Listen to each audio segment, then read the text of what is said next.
आप देख रहे हैं एसडीएफ न्यूज़। मैं हूं रियाज अंसारी।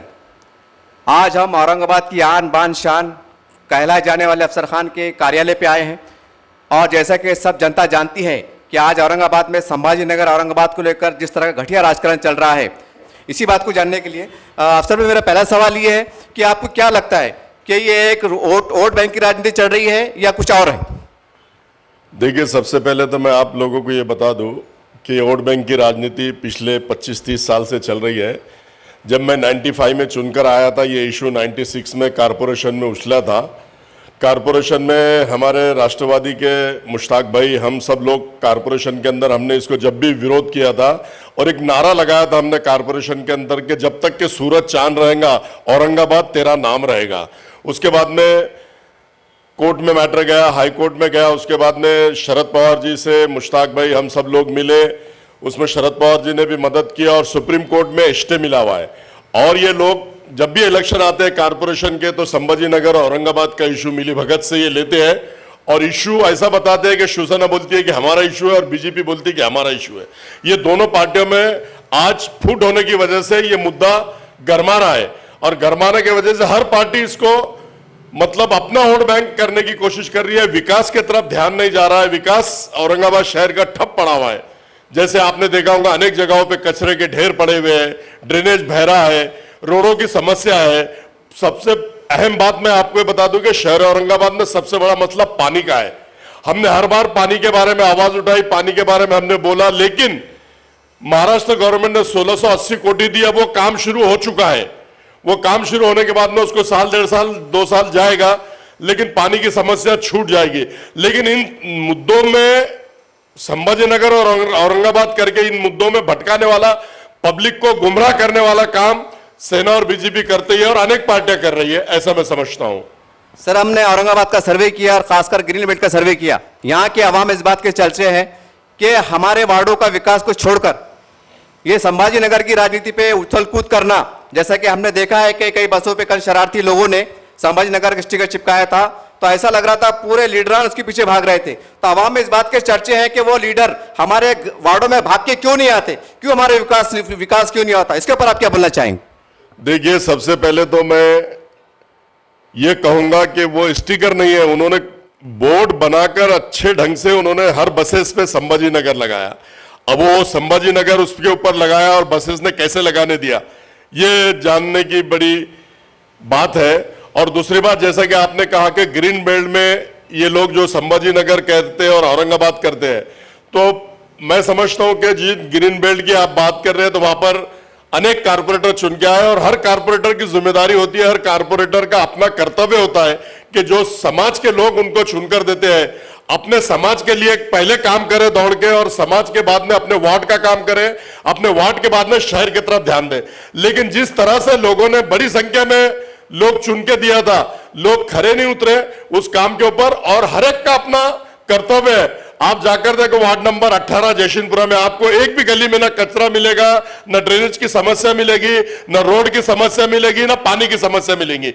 उसके ऊपर वचक रखना पड़ता, महानगर पालिका के प्रशासन पे वचक रखने के बाद में अपना प्रेशर बनाए रखना पड़ता। इसलिए हमारे पास में 3 दिन आड़ पानी आता है और शहर के अंदर आप देख रहे होंगे कहीं 7 दिन आड़, कहीं 8 दिन आड़, कहीं 12-12 दिन नहीं आता।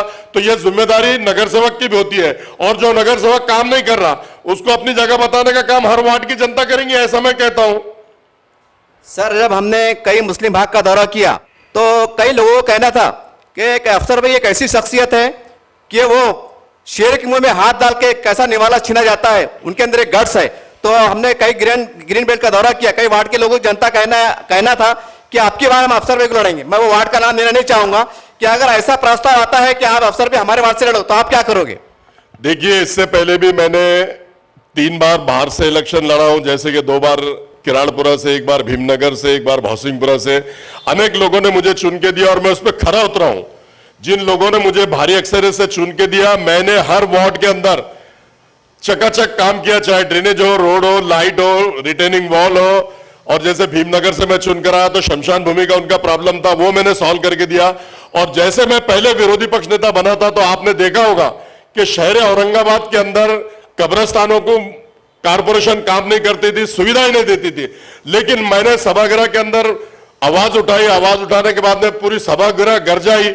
उसमें फिर उन्होंने बोला कि वक्फ बोर्ड की प्रॉपर्टी रहती है, वक्फ बोर्ड काम करेगा। मैंने बोला कि शमशान के अंदर, जब शमशान के अंदर कारपोरेशन पूरे काम करता है, रिटर्निंग वॉल बनाता है, शेड बना के देता है, पानी की टाकी बना के देता है, वहां पे शमशान जोगी रखता है, तो हमने कहा कि क्यों ना कारपोरेशन के अंदर में हमारे पास में भी वॉचमैन होना चाहिए कब्रिस्तानों में, और हमारे पास में भी सब सुविधा मिलनी चाहिए। तो कारपोरेशन ने कहा कि हम नहीं करेंगे। फिर मैंने कहा कि ठीक है, अगर तुम कारपोरेशन की जगह पर सुविधा देते हैं तो हमको भी हर एरिया में कारपोरेशन की जानिब से जगह अलॉट करो। जहां जहां ओपन लाइन है, जहां जहां रिजर्वेशन है, वो जगह हमको कब्रिस्तान के लिए दीजिए। और जिस एरिया में अगर जगह नहीं है कारपोरेशन की, तो वहां पे एक्विजिशन करके हम लोगों को जगह दीजिए और वहां पे फैसिलिटी दीजिए। तो फिर मीटिंग में काफी हंगामा हुआ। हंगामा होने के बाद में फिर एंटी चैम्बर में बैठ के यह निर्णय लिया गया कि वक्फ बोर्ड की एनओसी लेने के बाद में कारपोरेशन के जानिब से सारी सुविधा दी जाएंगी। तो सबसे बड़ा काम शहर औरंगाबाद में अगर किसी ने किया है तो अफसर खान ने किया है, पहला विरोधी पक्ष नेता बनने के बाद में। आज आप देख लो, शहर औरंगाबाद के जितने भी कब्रिस्तान है, वहां पे वॉचमैन हमने रखवा दिया।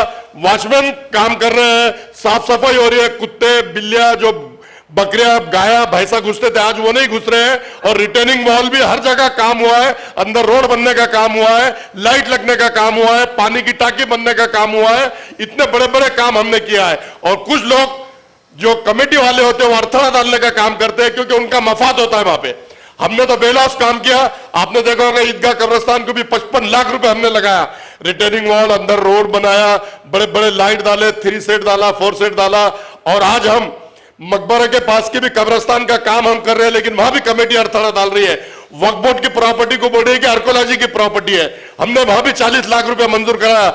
जाना कमिश्नर साहब से हमने 15 लाख का रोड का काम लिया, 25 लाख रिटर्निंग वॉल का काम लिया, लेकिन कमेटी अड़थड़ा डाल रही है। क्योंकि कमेटी के मफाद होते हैं, वो काम करने में अड़थड़ा डालती है। खासदार साहब की भी दिशा भूल किया उन्होंने। खासदार साहब के पास गए, वक्फ बोर्ड के सचिव के पास गए, उनकी दिशा भूल कर रहे। अनेक लोग नासिर सिद्दीकी के पास में गए थे, उनकी भी दिशा भूल की है। कारपोरेशन पे जाके काटकर पे प्रेशर डाल रहे हैं। तो ये कमेटी वालों का काम यही है, और कमेटी ये इलीगल है। ये कमेटी को रद्द करना चाहिए वक्फ बोर्ड ने। और जो सक्षम लोग हैं, जो अच्छे लोग हैं, ऐसे लोगों को आगे लाकर कमेटी बना के शहर औरंगाबाद के कब्रिस्तानों का भी विकास होना चाहिए, ऐसा मैं समझता हूं। ये थे अफसर खान साहब, इनसे हमने खुलकर बातचीत की। इन्होंने खुलकर हर बात का हमारे सवाल का जवाब दिया। और इनके बारे में मशहूर है कि जिस वार्ड से खड़े हो जाते हैं वहां की जनता उनको सर आंखों में बिठाती है, क्योंकि ये तो बोलता ही है लेकिन इनका काम भी बोलता है। इस समय पे मुझे एक फिल्म का एक डायलॉग याद आ रहा है अमिताभ बच्चन का, कि हम जहां से खड़े होते हैं वहां से लाइन शुरू होती है। शायद ये पूरा जुमला, ये डायलॉग इनके ऊपर फिट होता है। बहरहाल आने वाला समय बताएगा कि आने वाली चुनाव में, महानगर पालिका चुनाव में जनता किस प्रकार से निर्णय लेती है।